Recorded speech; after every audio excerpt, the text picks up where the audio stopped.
If you don't have a good culture, I don't care how good your recruiting is, those people will either not come, or when they do show up, they won't stay. If you don't have good leaders, how many times have you heard people don't leave bad companies? They leave bad leaders.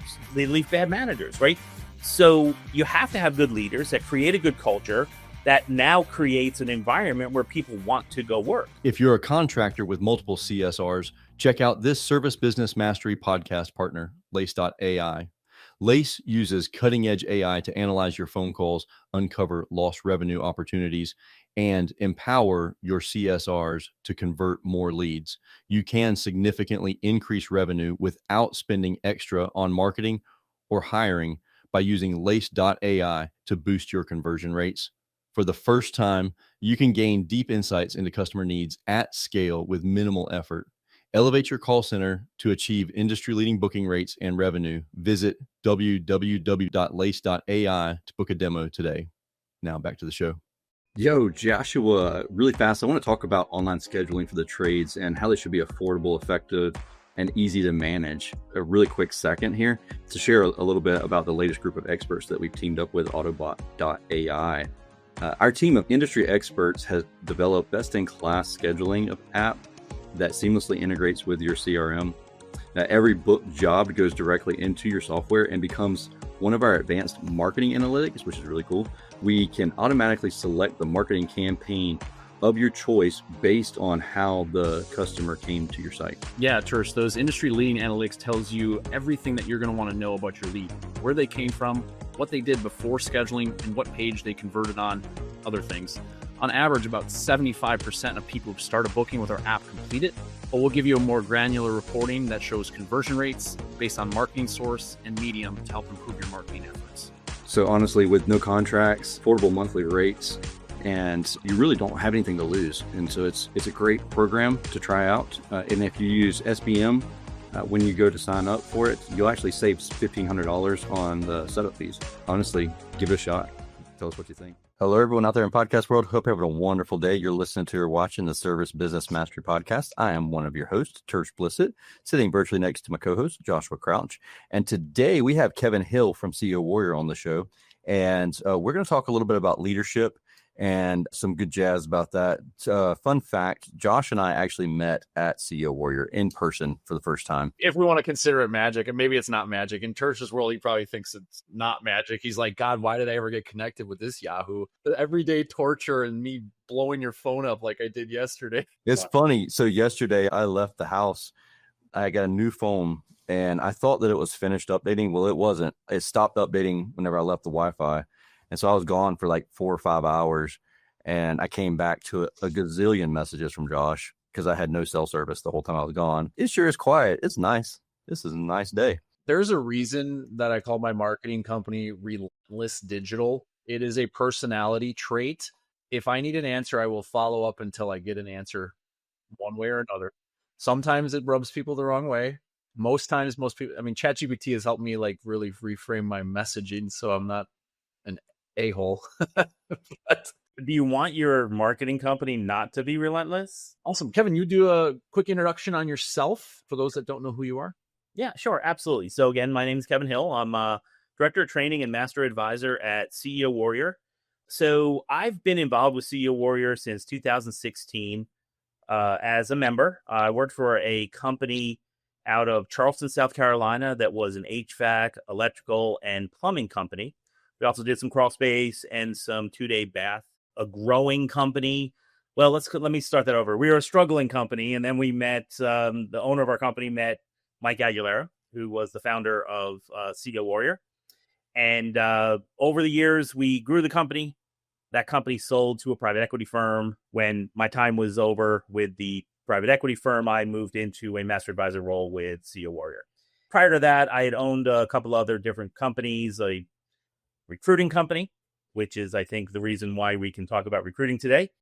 For 17 years, I was in recruiting. And then prior to that, I owned a recycling company, various jobs in between.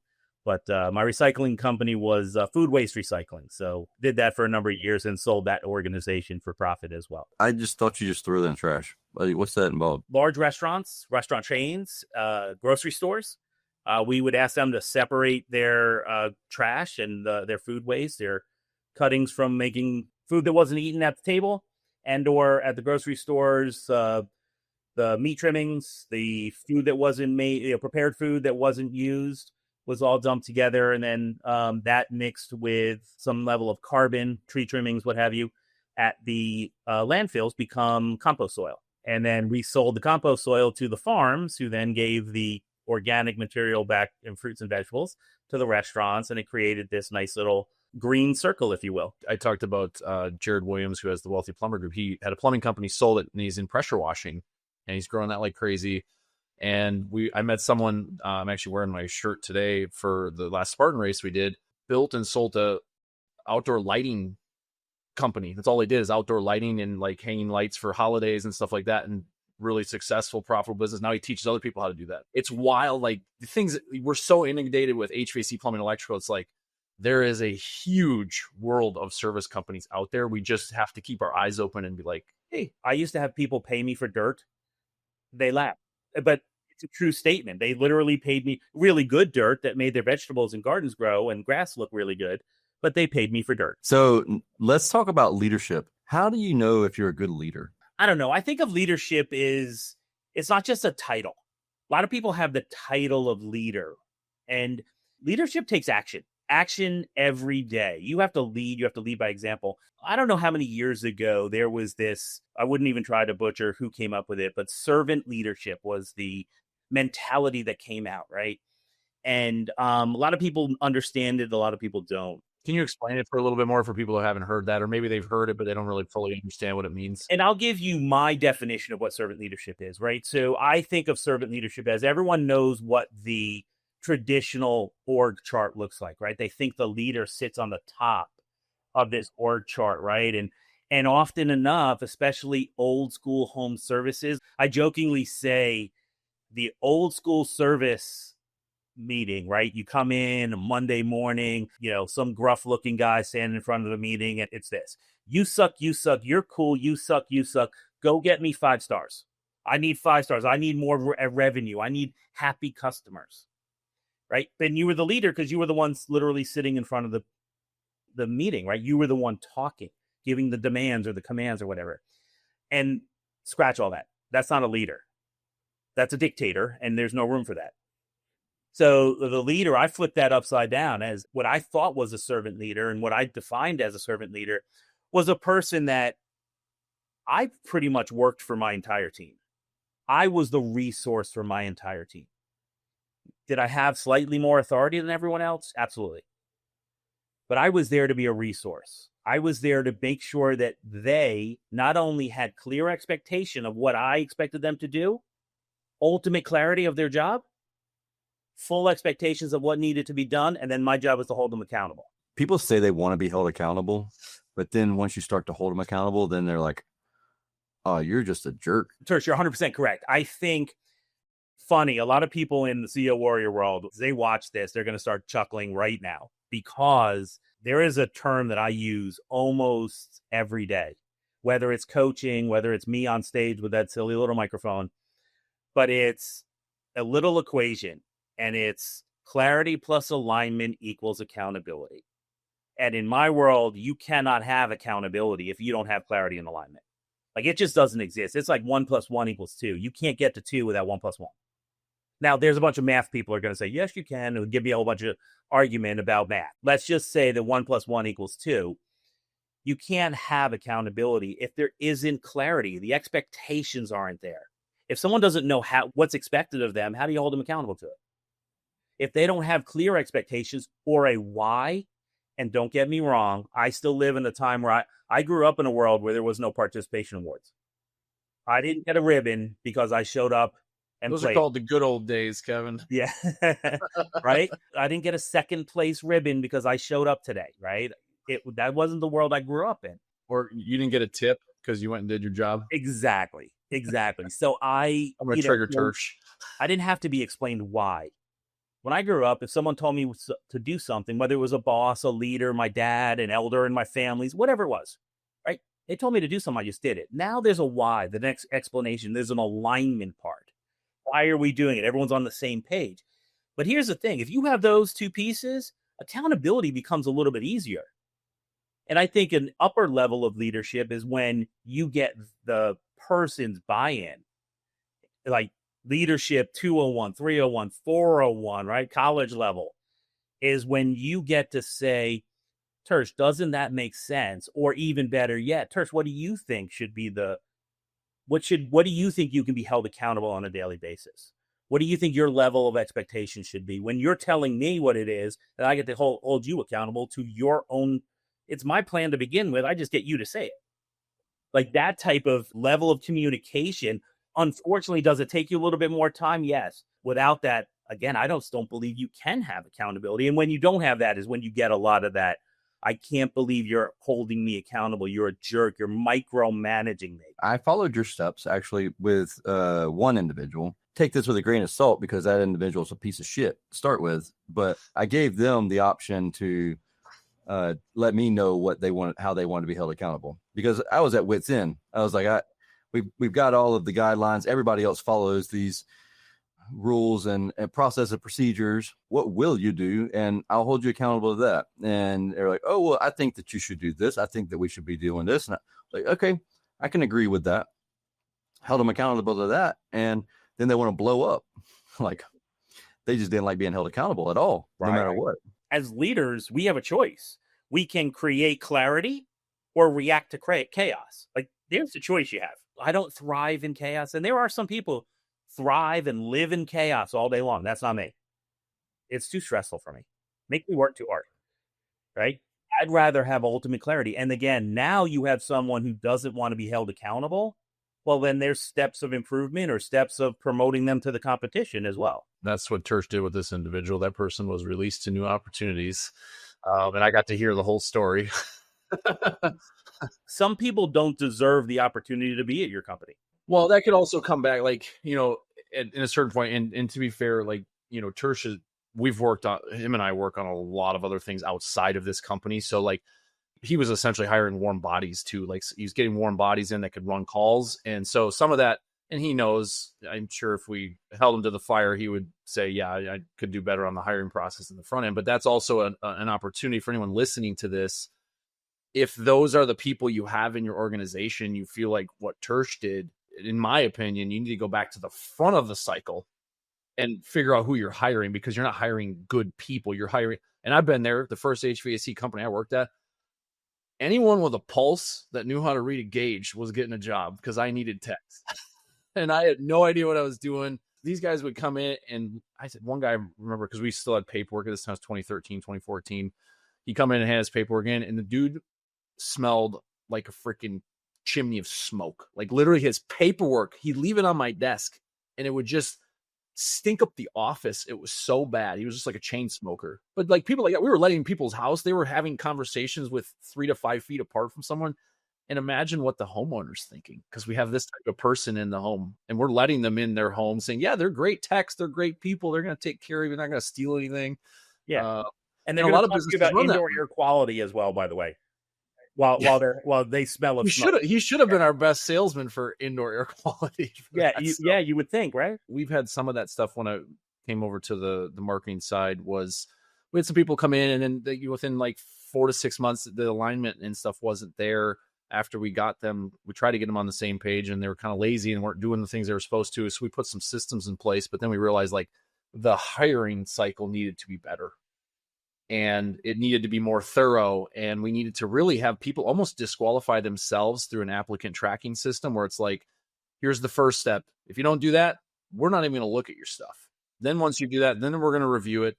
Then we're going to do a video interview. Like we're not going to waste a lot of time on people who are just literally going out there and throwing 20 job applications out there so they can collect unemployment. The 3 subjects we're talking about, right? We're talking about leadership. We're talking about culture. We're talking about recruiting. Well, they're all intertwined in a company. Absolutely. They're not 3 independent. They're super interdependent of one another. And they're intertwined. If you don't have a good culture, I don't care how good your recruiting is, those people will either not come, or when they do show up, they won't stay. If you don't have good leaders, people, how many times have you heard people don't leave bad companies? They lead bad leaders. They leave bad managers, right? So you have to have good leaders that create a good culture that now creates an environment where people want to go work. You can write a job posting, Tersh can write a job post, and I can write a job posting, right? It might have different holes. It might look a little different. It might sound a little different. It's still a net that you cast out into the ocean and try to bring people back in. It's going to catch the same type of fish. It's going to catch the same type of people. The same person is probably going to send their resume to all three of us. It's what happens after that, which is the most important. What does that look like, sound like, and feel like when they do send the resume? And that's where the win happens. Once you get them to say yes, what happens as soon as they say yes to you? Hello, home service professionals. Do you want to maximize your marketing budget? Then you need to be using call tracking from CallRail. Let's say you noticed a spike in new leads this month. To find out what's driving them, you just log into your CallRail dashboard. Is my new Facebook ad outperforming my other ads? Or is paid search knocking it out of the park? Or maybe it's time to retire those newspaper ads. Since CallRail assigns a unique phone number to each of my marketing efforts, I know where my best leads come from and which efforts to scrap. CallRail shows you your most cost-effective marketing channels so you can get back to business. Go to callrail.com/SBMpod and try it for free. Today's episode is powered by Cirrus Systems. Cirrus is all about removing the clutter and unnecessary touch points to run your home service business profitably. They use AI dispatching to get the right tech to the right call automatically and job time efficiency to ensure your entire team runs like a profit-generating machine. Get a tech upgrade for your business at get.sarah.tech/service-business-mastery. Today's episode is brought to you by one of our show partners, UpFrog. UpFrog is the OG when it comes to pricing transparency online. They find system replacement leads through paid ads and have developed an entire system to drive those hard-to-find system replacement opportunities, nurture the leads, and book them into sold systems before your team arrives to help you grow your business. Learn more at upfrog.io. I want to give a huge shout out to Marcus Storm for sponsoring today's episode. You've heard of Google ads, Facebook ads, and SEO, but did you know that there's an entire ecosystem, like 80% of the internet, that ads can be served on that you barely heard about? That's where Marcus Storm operates. They leverage data science and AI to build customer profiles for your ideal customers and get your ads in front of prospects before they are ready to hire a pro, planting your brand in their minds early and often. To chat with a team about how they can help you grow your business, visit marcusstorm.ai. What's your recommendation? Like it could be exhausting. Like who hire for a tracking system, which is amazing because it automates most of those processes that I believe are extremely time consuming. I believe Josh feels the same way. What is the proper thing to do to make sure that they get the experience that they should get? So I treated and would still do the same if I had an HVAC, plumbing, or electrical company right now. I would treat them like a Yelp lead, right? Like speed to delivery would be my first thing. And not, if you really want to go down that route and catch that as a lead, then you have to be the first one. If not the first, you're the 10th. You just know that. And so if you want to be the first, but it also, I love the automated part, but it's obviously automated, right? So I had a dedicated person that, yes, they got the automated message. Yes, they got everything.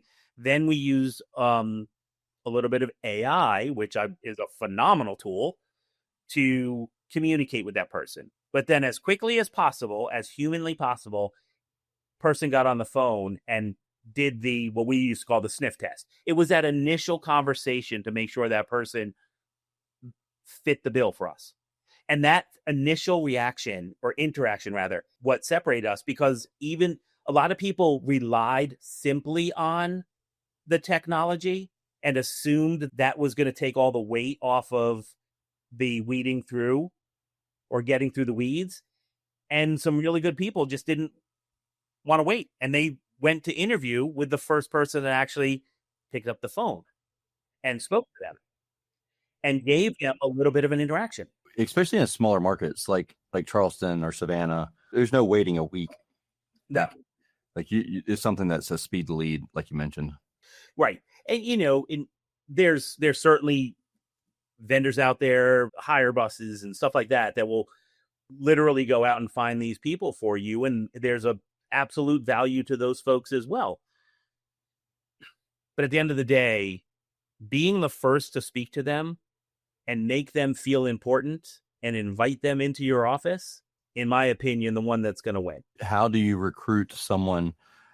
Because typically, like, especially during the busy season, like if it's during the middle of summer in Southeast Georgia and I have people applying for jobs, like freely, like willy-nilly applying for jobs, that's usually a red flag, in my opinion, because the good ones are already working somewhere. They're doing good stuff. Like if a company closes down, that's one thing. If they quit because of frustrations within the company, I understand that. But a lot of times they're kind of a diva if that's the case. I'm not saying that everybody's like that. I'm just saying there's usually a red flag if it's during busy season and you don't have a job. How do you actually go after the people that we want to have? Unemployed, really good person in July in the Southeast, where we were in similar markets, my red flags flying, right? Like I'm saying, what's going on here? This is going to sound a little egotistical, but I handled those myself. Like I did everything for those. I didn't have, my CSR do the sniff test. I handled those myself because there was something wrong there. Potentially not, but for me, more often than not, there was something wrong. And I brought them in and I talked to them, but every once in a while, you just found someone that really just hit someone that they got hit that one day. They got asked to go up in a 140-degree attic for the last time. They didn't want to, right? Change a coil in the middle of the summer in the Southeast at 4:00 in the afternoon. We just didn't do that, right? But they got asked one too many times and they decided that's it. I'm done. I know I can go find another job. So you got those guys, and I was willing to put the time into those folks. My team had a really good referral program where we paid our current team members really good money to go find people. Okay. We would pay for critical hires like really good service experts, technicians, plumbers, HVAC, electricians. If I needed them, I would pay top dollar. Why? What does top dollar look like to you? I mean, if I needed to pay $5,000, $6,000, $7,000, I would do it. Okay. And why would I do it? Because my time and other people in the company, I was paying that regardless. I was just paying it in labor by the hour. What's your thoughts on like having a referral? I think at one time we were doing like $50 or $100 per week. The employee that they recommended that they helped bring on, as long as they stayed on. Yeah, we just did it quarterly, and they had us. And if they left, then it just stopped. Is that for like the first year quarterly? Yeah. That we would do it for a year. So it's like a cap of like the 1 year after 1 year. It's let's say I did do the 5,000. Let's just say 5,000, right? So $1,250 a quarter, and maybe even I front loaded a little bit. Maybe I did like $3,000 in the first quarter. If I used a recruiter to go do that, and that's what I used to do, I mean, I was charging 20%.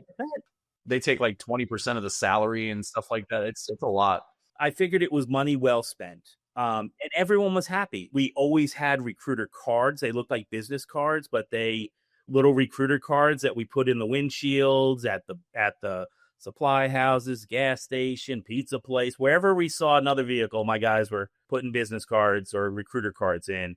Always growing. We never really said always hiring, because in our world, that always meant we were always firing. Always growing was a terminology we used. Always, adding to our phenomenal team or something, making it seem like we were always, growing our team. That was even in a lot of our leave behinds. That at one point when we really needed people, that was literally on our invoices. So you leave that behind for like customers and stuff too, just in case there's anyone you run across we would hire outside of the area as well. Again, we were in Charleston, South Carolina. I would look into the New York, New Jersey area in the middle of the winter and post pictures of palm trees and dolphins. While, especially if I knew they got a snowstorm, one of my guys in a shirt watching the Giants game with palm trees and dolphins and behind them. And like, I don't even have to say anything. Just, hey, you want to come work for me? Pay for their moving expenses. It was a special case, and I needed some backup that says they were good, right? We moved a few people out of the Northeast, a few people from Tennessee. I don't know that any of them still work at my previous company, but I know many of them still work in Charleston. I've seen people yes and no that and feel very opinionated situation. So I've been burnt by the paying out the referral fee. I've been burnt by the moving. I would do it again tomorrow if I could. Just said to someone at an advisory call today, like, owning a business is a contact sport. This is not easy what we do. You're going to walk away with bruises, and that's okay. We talked about hiring unicorns, right? That's what everyone wants, in quotations, because everyone thinks they want that until they get someone on board that's a kind of a diva and kind of demands all these different things that aren't the typical course of action for a company. What about, especially bringing in new techs? Because we all know that there is a tech shortage in the industry. A lot of people in the trades, older people that have been in trades a long time have since retired, especially since COVID. They've sold, they've retired. So even more people are out of the workforce, especially the experienced ones. We're struggling getting qualified people in these various trade companies. So what kind of approach would you recommend, or have you done personally to help get great people that had at least some of the mechanical skills, but just didn't know how to read a schematic and do, install and stuff like that? Encouraged one of our employees to go be an instructor at one of the trade schools. That worked out pretty well. It worked out phenomenal. Every good person that he saw, he would just give them the detour signs right to CNC Myers. Thank you to Company Cam for supporting today's episode. These guys are changing the game for contractors with their smart photo app. Keep your projects documented and streamline your team's communication with even your most complicated jobs. Try it for free for 14 days and get 25% off of your first 2 months at companycam.com/SBM. Don't apply anywhere else. Come right and work for us. So, and then anytime there was the opportunity for me or one of the senior service experts to go speak at the school or show up at a fair or whatever it was, we were there, man. We supported them well. That worked out really well. We also started an apprentice program for the state of South Carolina. So starting the apprenticeship program was, don't get me wrong, giant pain in the ass. Lots of paperwork. There are incentives that go into that. There are tax incentives. There are payroll incentives that go into having an apprenticeship program. The biggest challenge with the apprenticeship program is the ability to get the people who start the apprenticeship, like actually show up every day and still follow, because you want them to follow the same rules, similar to what we started before. Like, you have to follow the same rules as everyone else. Just because you're an apprentice doesn't mean you get to not show up for 3 days in a row and not call and just no call the show, right? You have to follow the same rules. So, a lot of those people weed themselves out very quickly. That's also how you find the people that actually are interested in that type of work. It's kind of like a filtering process for hiring, a little different way of going about it, but that filtering process alleviates a lot of those headaches later on after they're running their own jobs. And because the type of people that get to that point are ones that want to do this. They see a career, they see the potential of the trades, and they've also had a chance to work on the equipment and realize this is not me. 2 places that were most successful for the apprenticeship program were, and this is going to sound weird, the local probation office. And again, that is purely has to be a personal decision that the business owner makes. That is someone that has to be willing to look at that and say, yep, I'm in. I'm all in. Because you have to be all in on that.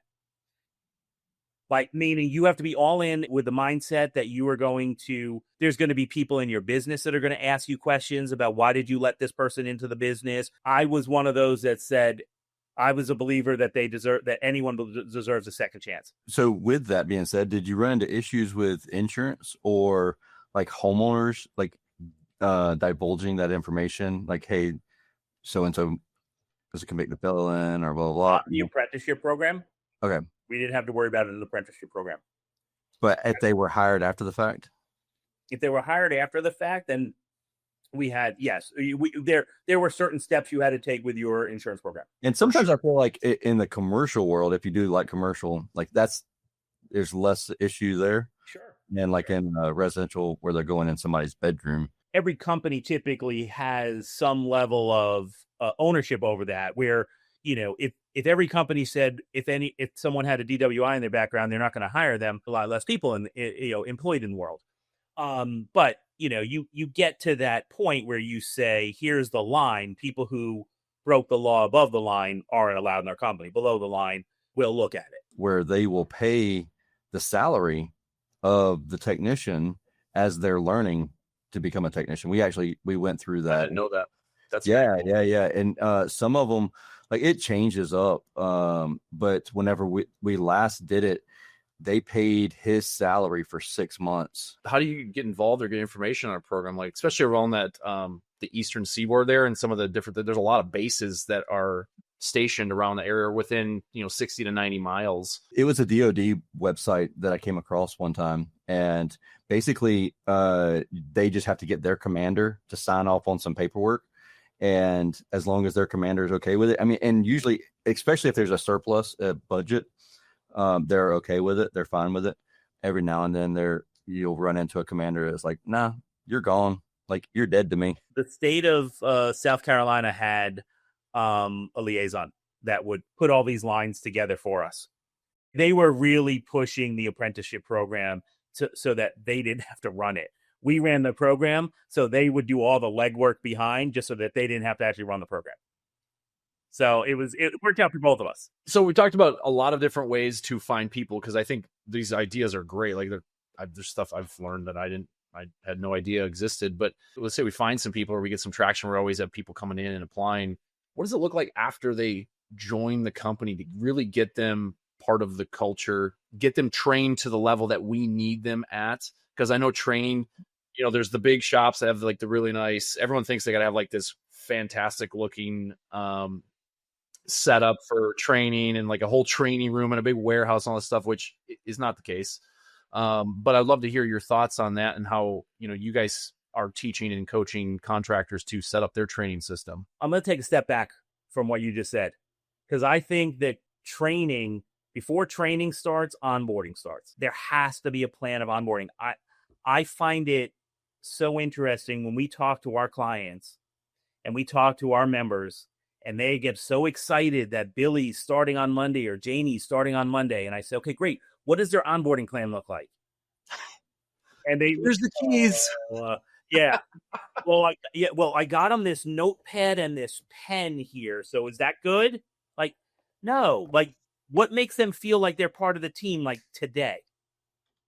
Like, I want them feeling like they are part of the family when they walk in the door. So I'll give you an example. Like at our company, when they walked in the door, they got, and this is, you guys may or not remember this. I'm not claiming it. CEO Warrior can claim this, but Kevin Hill cannot claim this.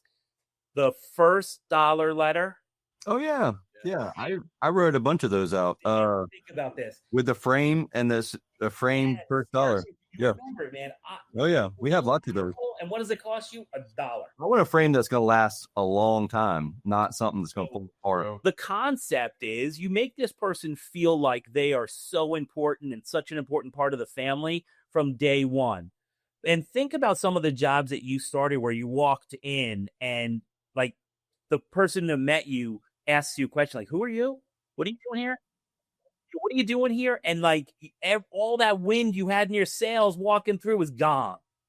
And what's the first thing? Man, did I make the right decision? You're already questioning yourself day one, whether or not you joined the right company. And so I think a really good onboarding plan, and this is up for debate and arguing, an onboarding plan for us could go 90 days. And when I say that to some of our members or people that I'm talking to at conferences, whatever, their eyes get this big. They're like, wait, that person's not going to make me money for 90 days?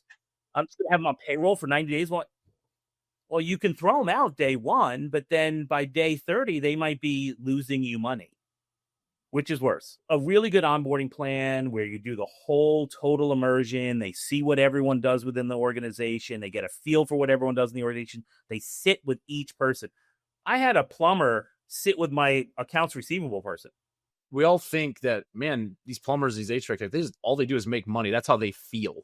They don't see who's actually doing the work behind the scenes to make sure that the business runs. Well, you know what I never heard from my field?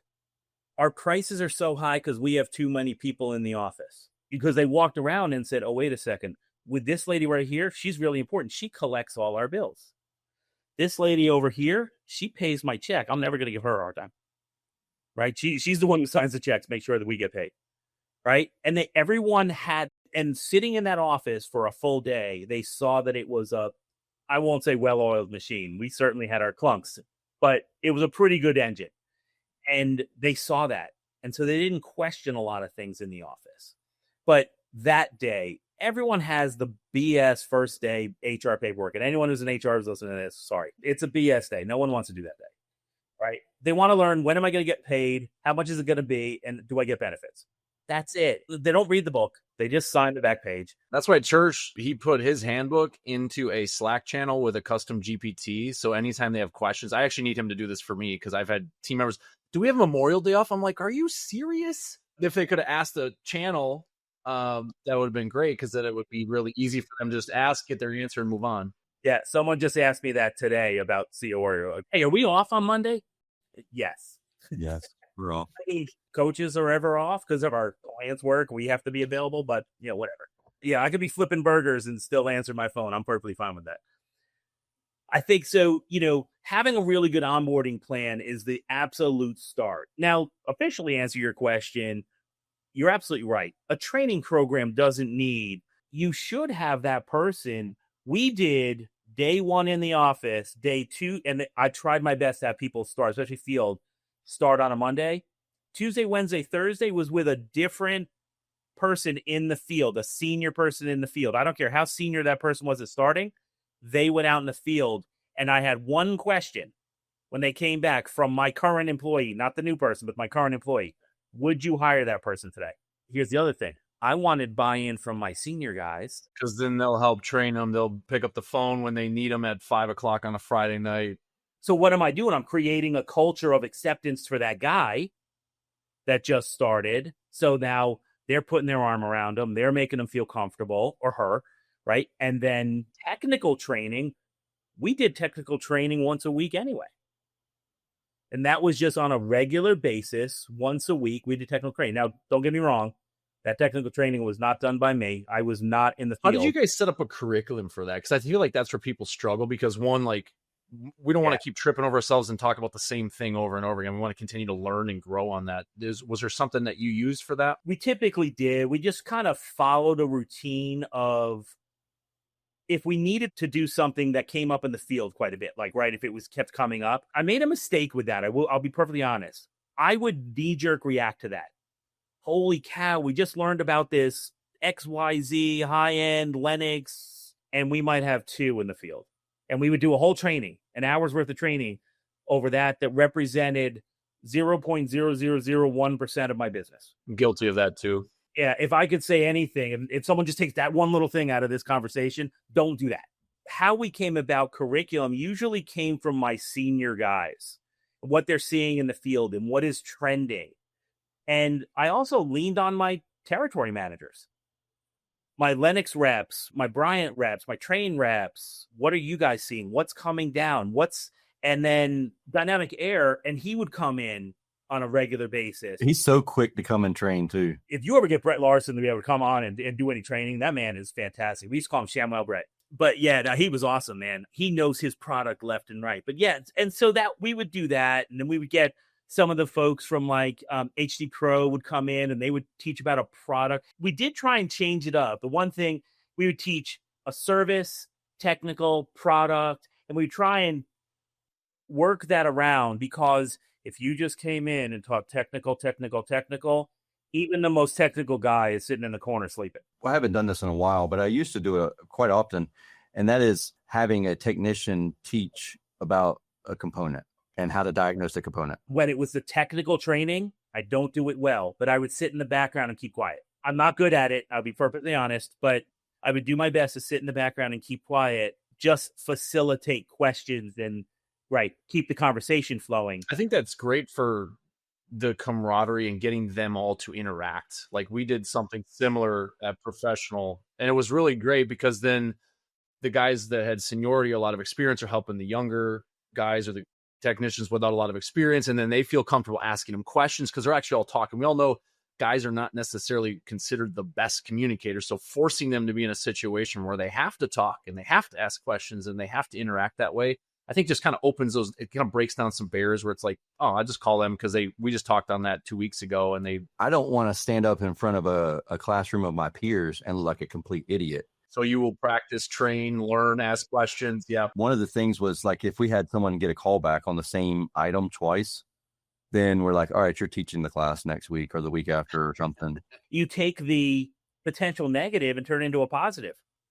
Right, I love that. That's a great idea. We are coming up on the end of our time together, though. Is there anything that you'd like to share that we haven't talked about? I really appreciate you guys having me on. I love your guys' podcast. I really do. I appreciate, we were talking a little bit in the beginning. Your guys' journey is awesome. I love hearing about it. It's fantastic. It's hard to believe where, looking at where you guys started. I love that your journey started here at CEO Warrior. I love that that's an awesome part of your story. I wish I would have met someone else. You guys having me on today. This is a blast, man. I had a great conversation. I love it. Absolutely. We appreciate it. If anybody has any questions at all, don't hesitate to reach out to Kevin and his team.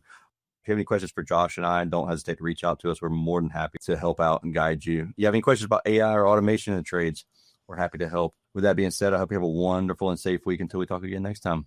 Thank you, guys.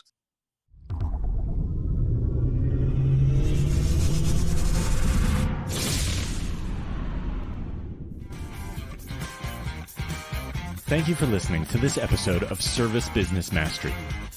Now that you are equipped with essential business advice from this impactful conversation, you are one step closer to becoming the successful owner of your dreams.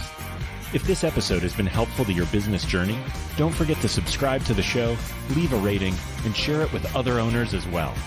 Visit servicebusinessmastery.com to learn more.